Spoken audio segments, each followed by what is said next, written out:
Hello, welcome to Livable Legacies. I have a question for you today. What are your female relationships like? What are your female friendships like? How do they support what you're trying to build? How do they move you forward? How do they push your agenda forward?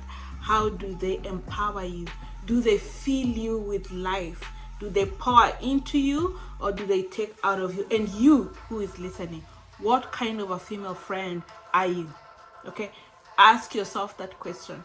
Do you pour into others, or are you the take type that will just continuously take out of people and not pour into people?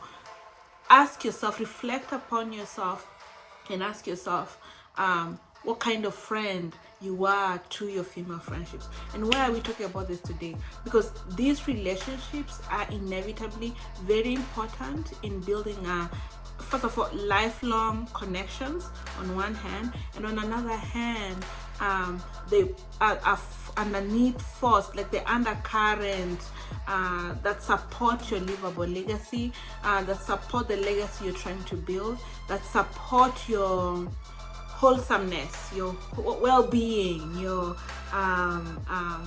wholeness, this relationship. So let's get into it. Welcome to Livable Legacies.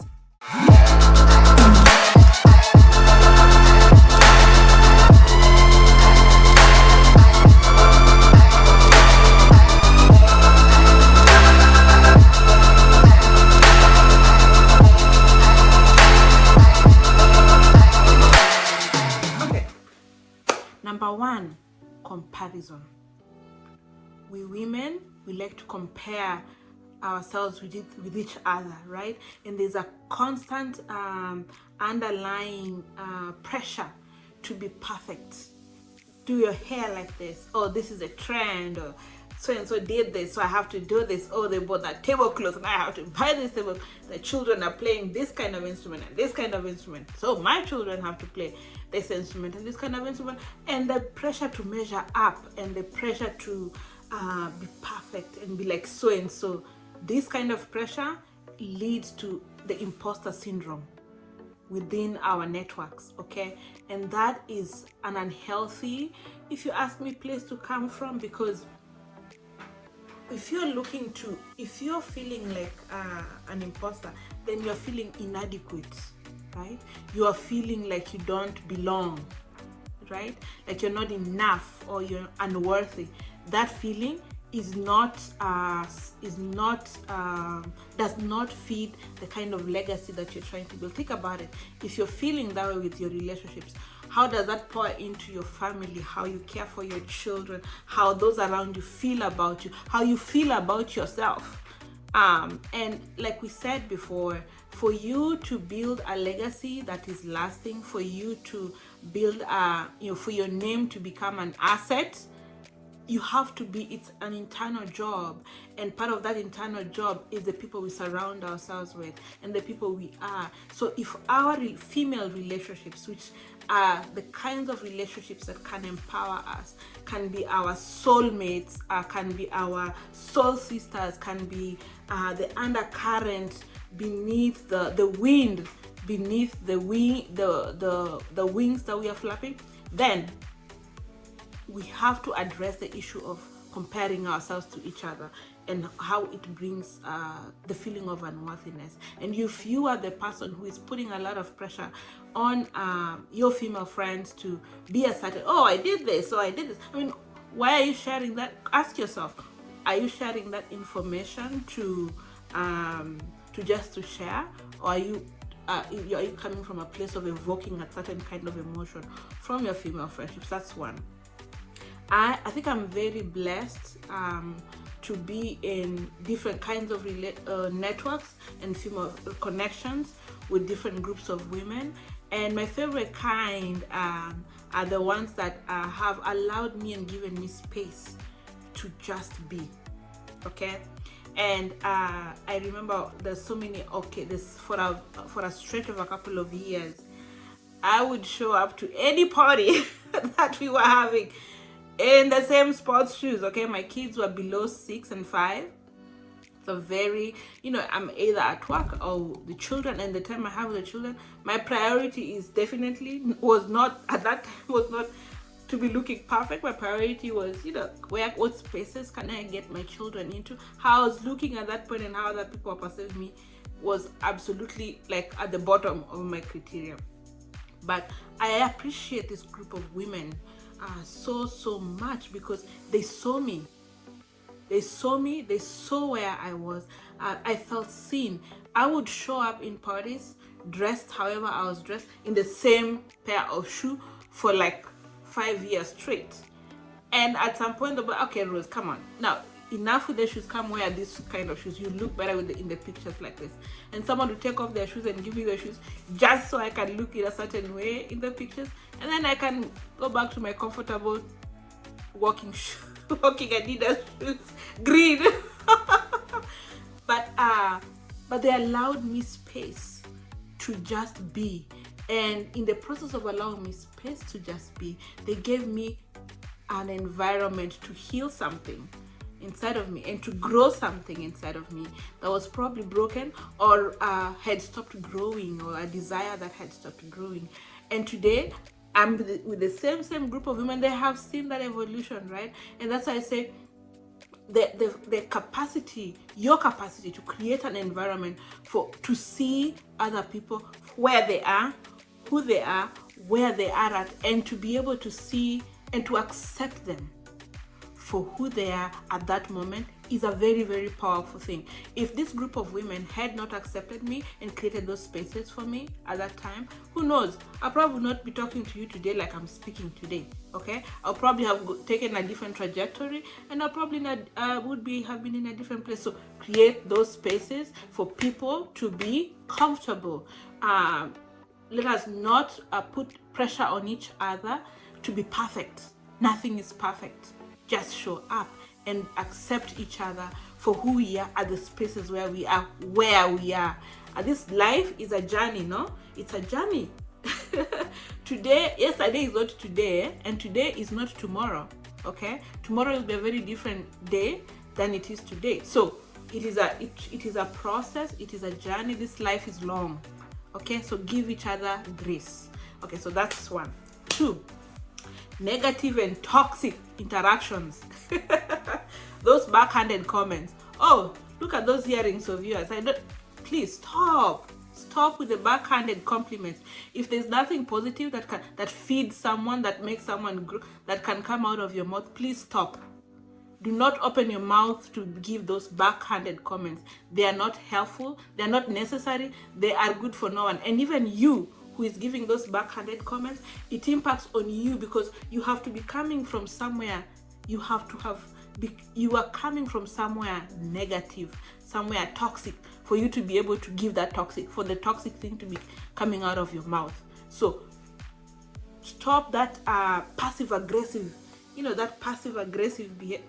It means you're feeling some sort of way in yourself for those passive aggressive behavior and for the backhanded comments to be coming out of your mouth. Okay, so evaluate the kind of person you are. Okay, that negativity and those backhanded comments, they are draining, not just for you who is giving them, but for the person you're projecting those compliments, backhanded compliments and passive aggressive behavior to. Instead, embrace ways. If something is not going well with someone, or you see you need to give an honest feedback to someone, keep it very direct, and come from a place of love. Come from a place of wanting the best. See the best in someone before you give those backhanded compliments, because it affects you too, who is giving those backhanded compliments. You who is being passive aggressive and behaving like, sit down, have a conversation with someone one-on-one, squash it out, come out of that discussion with a very clean slate. Okay, stop. It is draining even you. It is draining you who is giving them. That is number 2. Number 3, moving on, is the challenge of authenticity and curating or showing a face, or being a certain kind of person, or curating a certain kind of life, particularly in this age of social media. it is very easy for people to and I'm constantly telling this to the youth, is don't buy everything you're seeing on these streets or social media. It's just a snapshot of a moment in people's lives. Who knows what is happening in the background? Okay, who knows for the rest of the day what happened, right? And there are very few spaces. Life is not perfect. I mean, we go through a lot of positive and negative things through life, but there are people who you will never see the negatives that happen in their lives, or the sad moments that happen in their lives, or they will never allow you in spaces where they're experiencing some difficult time, and therefore you will never grow. You would never know what they grew, what they learned from it, and how they grew from that negative experience. I'm not saying dwell in all the bad things that have happened in your life until now you're soaking and mopping in sorrow. Allow your experiences, positive and negative, to be a blessing to you and to somebody else. We should stop curating this perfect life and like this is no life is perfect. And the fact that and the things that people don't want to share, and the things that people want to share, right? And we should allow for that. But the idea of curating a certain kind of life and projecting just a certain kind of image is not authentic, even to you who is projecting it. That's on one hand. On another hand, other people who are around you and the relationships that you surround yourself with, you should be in places that allow you to be authentic. Okay, if you are in environments that you cannot be authentic in, and that you cannot be your true self, and that you have to show a face, otherwise you're not accepted, walk away from those kinds of environments. Those environments do not feed your soul. You cannot be whole. It's isolating. It's limiting. It removes from you, and also it removes from other people who would grow from your experience and learn from your life, and whose lives you could touch just by that experience. So if you're not in a place where you can be authentic, that is not your place for you. That is not your tribe. Move away from that. Be in places where you can be wholesome, where you don't have to curate anything, where your life, the positives and the negatives, is perfect, is wholesome, is accepted, is welcome, and you are your 100% full self every time you're showing up, okay? And you're authentic. Those are the relationships that are beautiful. I have a book club in which I am in, and it's just interesting how despite the fact that I'm the only one who looks like me, I feel so accepted and so welcome, and my experience is so validated, and there's so much compassion and so much warmth. And they also can't criticize me for my nonsense, okay? I'm also sometimes full of nonsense, and they call me out of my nonsense. I have female friendships from my group with my relatives, for example. And I have another one, female friends from from Africa, for example. All of this in many ways feed into my soul. And the thing that I'm very keen on, and particularly because there's a time I could not, and now I can. If I cannot be authentic, if for whatever reason someone thinks I'm embarrassing,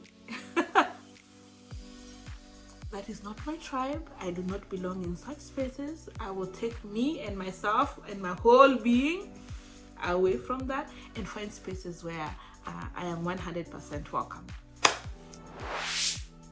Hello, my fellow Livable Legacy enthusiasts. Thank you so much for tuning in to part 1 of our deep dive into female friendships, those networks and communities.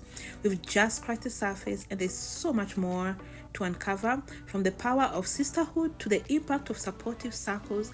I mean, these connections are life-changing, and we can't wait to explore even more in part 2, coming up your way this Monday.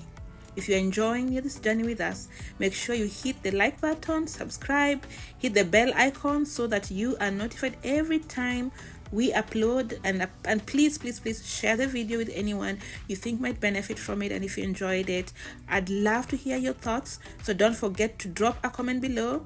You and your engagement means the world to us, and I'm so excited to continue this conversation with you in the next video. So stay tuned. I'll see you soon in part 2. Thanks for watching. Don't forget to hit the like button and subscribe so you never miss out on the latest content. I'll catch you in the next one.